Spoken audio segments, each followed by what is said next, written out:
Back in March, his parents decided they wanted to come wait quarantine out at our apartment. For starters, they never asked. His mother called and told me that they were on their way and to prepare our spare bedroom for them. I was already apprehensive about them staying with us because his parents have always been extremely rude to me. They are overly critical of everything I say and do. They are massive control freaks who feel entitled to always be in charge. So right off the bat, things are miserable.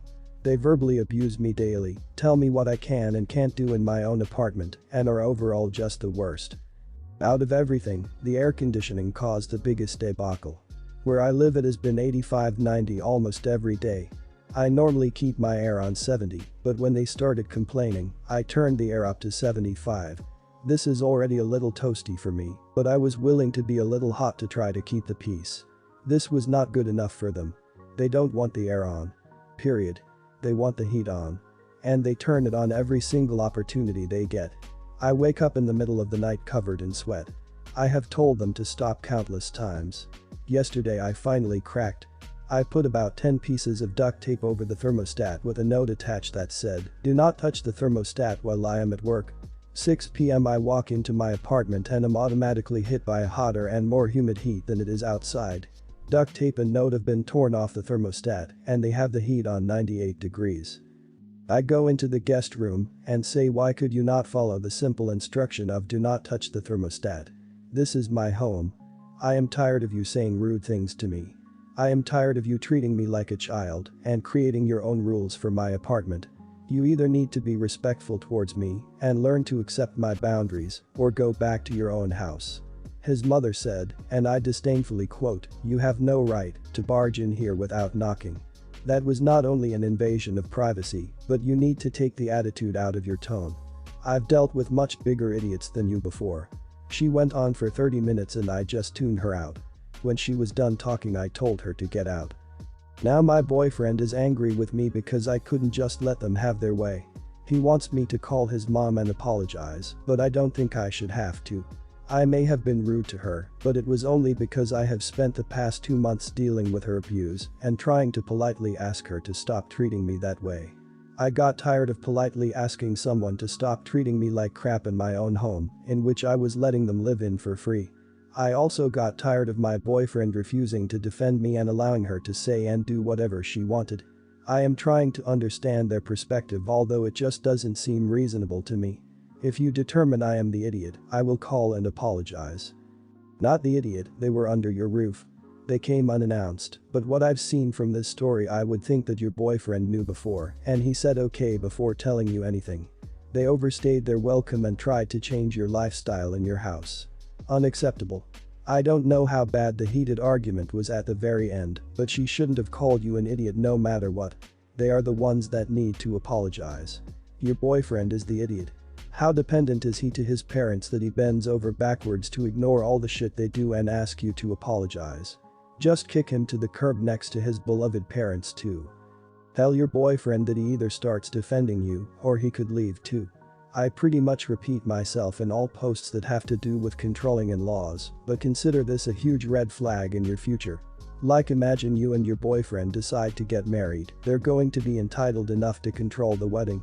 Or let's say you have a baby, they're going to be 10 times more controlling than they are now.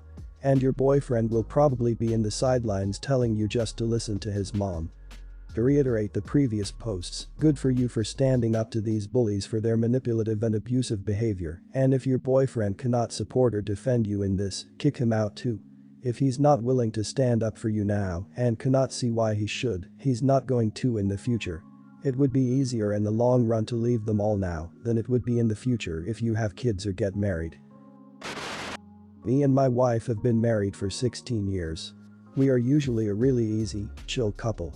I am fairly quiet and I would say probably have always been a bit reserved, whilst she is bubbly and charismatic. However, my wife has always been a little bit forgetful. It's only ever caused significant damage once in our lives, but that was enough for me. 2 examples that immediately come to mind that could explain the sort of forgetfulness she has are, we went on an international holiday last May that would have meant we were away for 3 weeks.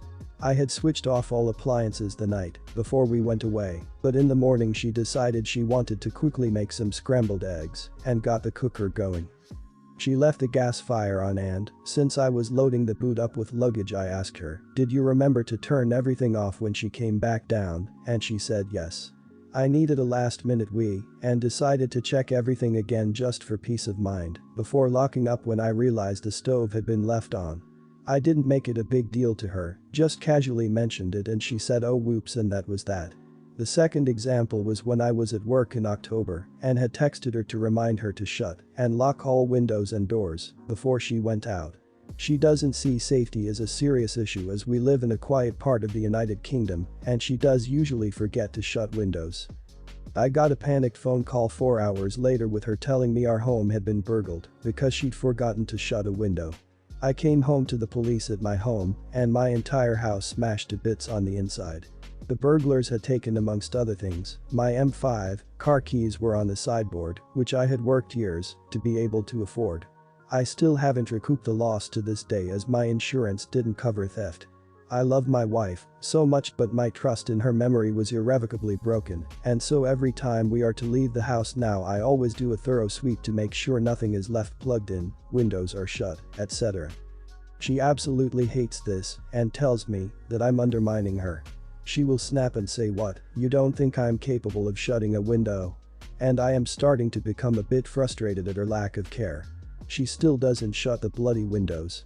I have never ever taken my upset out on her, she is the love of my life, but I am absolutely not about to trust her with the locking up of the house. She thinks I'm infantilizing her, I think I'm being sensible. She thinks I'm undermining her when I go to recheck if things are shut. I think I've been burned before and don't want to be burned again. Am I the idiot for this? Not the idiot. As a forgetful spouse, what I find infantilizing is when my wife asks repeated, "Did you do X?" Once is fine, it's a nice reminder and I can do a mental check. Twice, okay, annoying. 3 times and in my head I'm going, if you are worried, go check yourself, which is what you are doing. It's not that you think she is incapable, it's that you have been traumatized, so you are doing what you need to address that trauma. She should see that and appreciate that you take this on yourself rather than infantilize her by giving her a checklist. Of course we only get your point of view, but I think unless you're being condescending to your wife about it, constantly bringing up her mistake, you're being reasonable. I don't think she's one either. It sounds like she's insecure about how you view her and maybe about herself beyond that. My unsolicited advice would be for you to sit down to talk to her about it, where you reinforce to her that she is the love of your life, share some way she is strong where you are weak, reinforce that you are together for a reason. I think if you work toward helping her see you respect and love her, this wouldn't sting as much. Not the idiot, but what you're doing doesn't seem like a workable solution at present. Have you tried making an effort to do a walkthrough together before leaving? It's not about my trust in you, it's just a 5-minute thing that gives me a huge peace of mind. In the same step, talk about installing a security system with her. Quiet neighborhoods where people go to work and vacation at predictable times are targets for opportunistic burglars who count on human mistakes like unlocked windows and dog doors. So, Tuesday of last week I made my now ex-boyfriend dinner. He's a paleo junkie and I really wanted to impress him, so I skipped class to slice fennel with a razor blade in order to garnish the strip steak I made for him.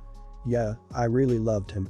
I decided it would be easier to cook the steak in his kitchen, so I went over to his place early. I have a code and open invite. I walked in to find half-eaten Domino's pizza on the counter. Remember I sliced fennel with a razor blade because he's so dedicated to paleo, and noises coming from the bedroom. I walked in and he was absolutely plowing a good-looking girl with a spectacular body. Screw me for not eating pizza to impress him. I stood there in shock. She saw me over his shoulder first and started tapping furiously for him to get off. He turned around and hit me with the oh so classic "this isn't what it looks like." I was speechless and had no idea what to do, but I saw her clothes hanging over his desk chair. Because apparently I'm a petty idiot, the only thing I could think was I wanted her to leave his apartment without pants. I don't know, it made sense at the time. He came after me begging me not to overreact. I didn't say a word and took off to my car. In the days since he's gone from begging me to be reasonable to begging me not to break up with him and promising he'll never do it again. The thing is, I love these jeans. Yes, as a trophy of me being petty and at least ruining something of hers like she had tag team to ruin my heart and self-esteem. but they are also a super expensive brand. They look really good on me, and I like wearing them. So, X has gone from begging me to get back together with him to saying that me keeping the jeans is causing him real problems. I don't give a slight crap about his problems, but I sorta feel bad about keeping this girl's clothes. So I'm asking, I know I'm petty, but am I an idiot? You're the idiot. Since you don't have any indication she knew he was being unfaithful, you're definitely the idiot. Don't punish innocent people for reasons out of their control. You're stealing what could be a $100 pair of jeans from a girl because your boyfriend cheated on you. If it wasn't her, it would have been the next girl. Regardless, why would you want the jeans? I feel it'd be hard to move on from someone if my favorite pair of pants reminded me of the time I walked in on them cheating on me. Everyone's the idiot here. Cheating is a horrible thing, and you walking out on that situation is a victory for you. Your life is better without those two in it. The thing is, you have unfortunately tainted your victory with petty vengeance. I get that it feels good short term, but keeping her clothes will eat away at you. Return them as soon as possible via post, or stealthily drop them off to avoid giving them contact that they don't deserve, and rinse your hands of this before you drag yourself down to their level completely. You can get through this, and you have a chance to redeem yourself if you act quickly. Everyone's the idiot here. He is the idiot for cheating on you, she is the idiot if she knew he was cheating, but you don't know that she did, and anyway, he's the one that owed you loyalty, not some stranger chick. And you are the idiot for stealing someone's belongings. You just do. Two wrongs don't make a right. You didn't steal your boyfriend's jeans, you stole hers.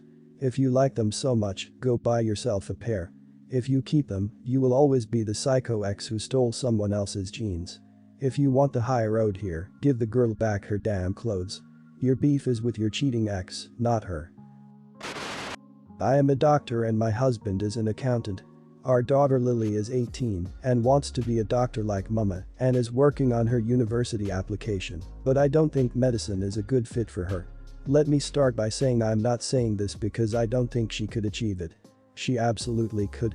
She is studying A-levels in biology, chemistry and history, and is top of the class in the first two and near the top in the third. She has always been a bright kid and we are very proud of her. That said, although she has the aptitude for it, I don't think it would be a good fit for her personality-wise. She is, unfortunately, very lazy and her intellect is very much natural talent. She does not revise at all. Her routine on school nights is to come home and immediately get changed and go out to smoke weed with her friends and going to sleep as soon as she gets home. She doesn't make much of an effort in school and has a bit of a truancy problem. We and her teachers were convinced that this was because the work was too easy and she wasn't being challenged, but when she completed work tasks early they tried giving her more advanced university-level material and relevant tasks, but even that failed to stimulate her once she learned the material and was able to complete the tasks. Husband and I agree that the problem isn't that she isn't being challenged, but that she is hedonistic and enjoys her easy life. That's great, but medicine isn't a career which requires only intellect. It requires a lot of hours, dedication and sacrifice, and since Lily is too used to simply using her talents to coast by, I'm worried it will hit her hard when she starts working. Also, while I'm sure we've all met a nasty doctor or nurse in the past, generally the health field is one which you need a good deal of empathy and care for others to thrive in. Lily can be lovely, but she also has a mean streak. A few years back we got calls from the school a few times about Lily getting into trouble for bullying. Nothing extremely serious, but serious enough that the school felt the need to inform us, which they don't do for minor issues. I've been in the industry long enough to know that the young ones who try to bring that popular kid mentality onto the hospital floor either crash and burn after not too long or go on to inflict serious damage to their patients and colleagues. I don't want either of those outcomes happening to my daughter. Lately, I've been trying to convince Lily to change her mind. With her talents, she could do really well in something like research, but she is adamant on becoming a doctor. Yesterday we had a discussion about it which turned to an argument, and she ended up crying in my husband's arms saying I don't believe she's good enough to be a doctor, which isn't true at all. Husband and I had a long talk, and he's convinced that I should let her follow her dreams like I got to do, but I'm just not sure it's the right thing. You're the idiot in a few different ways. If she's that lazy, that's partly your fault as her parent for not instilling work ethic. And she can develop more work ethic as an adult, she's not static. She's also at the start of this career path and has time to figure out if it fits her or not. If you oppose her aims, rather than being neutral or mildly supportive, she's more likely to feel like she needs to stay on this path to prove something, rather than switching if it's a poor fit. She'll learn very quickly that the college-level coursework is very different from advanced high school classes. Natural talent ceases to be enough to get by. She'll either step up to the plate and succeed, or she'll learn for herself that she's not cut out for the years and years of studying that are required to become a doctor. Most people enroll in college with one particular career in mind and graduate with a totally different degree anyway. Even if you're correct about medicine not being the career for her, let her figure it out. You are the idiot, but maybe only a little if you are telling the whole truth here. You don't have to be actively supportive to be a good parent. But it has become obvious she has the ability and desire, so if you keep on trying to dissuade her, you run the risk of making the transition from good concerned parent to nagging idiot parent. You can't control what she does, and she's set on her course. Maybe she crashes and burns on the floor in 5 years, maybe not. There's no way to know for sure, and she'll figure something else out at that point because she's smart. I'm 19, I have a brother who is 22. My dad is a really complicated guy and incredibly difficult to get along with. My dad and my mom have a terrible relationship. I seriously feel like they hate each other. My dad and I don't have a great relationship either, especially because he said a lot of hurtful things to me when I was younger. My brother doesn't talk to my dad. My mom was talking to me about her favorite subject, my dad, and how awful their relationship is and how damaging the relationship has been to her. She said, when you and your brother were much younger, I went to a therapist and talked about divorcing dad. And the therapist told me that I was trapped in the relationship because I had children. I would have divorced him and had my own life if not for that. This kind of pissed me off. I don't know what she was trying to say to me. I said, how do you think I'm supposed to respond to that? She acted confused and said, I thought we were just having a conversation. I don't remember exactly what I told her after that, but it was basically, it's not okay to openly tell me that my brother and I are responsible for your unhappiness. Then I hung up. I don't know how to feel after this fight. My mom and I fight extremely rarely. Am I the idiot? Did I take it too personal? No idiots here. I completely get why you'd not want to hear that, especially as it can seem that she's blaming you for the fact she didn't leave your father and was unhappy. However, you also have to think of it from her point of view. She knows you two have a difficult relationship with him, and it seems like she thought you would know exactly where she is coming from, so may have felt it easy to open up. My dad was abusive to me and my mom for years, but got better later, still a difficult guy, but I love him and working on a positive relationship with him. My mom's life totally went downhill, she is a shit-in with depression to this day. She told me she stayed with my dad for her kids because she wanted us to have a good life she couldn't provide, but didn't want him to take crap out on us.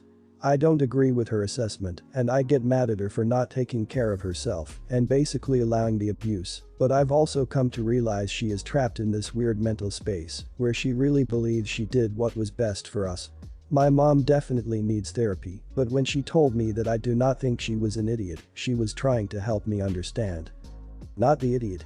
The whole dynamic is messed up, actually. She's treating you as a friend with no part in the conflict while constantly telling you terrible things about your own father. And then, implicitly, she blames you for it, even though it was her choice to have children, not yours. You were concise and direct and handled this really well, all things considered.